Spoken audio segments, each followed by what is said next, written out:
One of the most common accidents that can happen to your sofa is tearing your sofa fabric. Here's a quick fix for it. You only need scissors, fusible interfacing from your local sewing store, and an iron.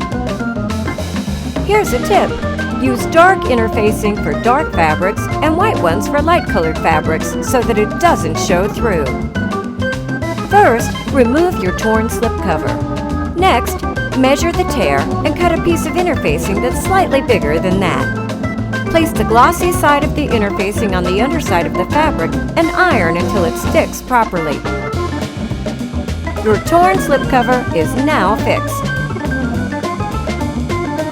For more sofa guides, fixes, and hacks, don't forget to subscribe to our channel.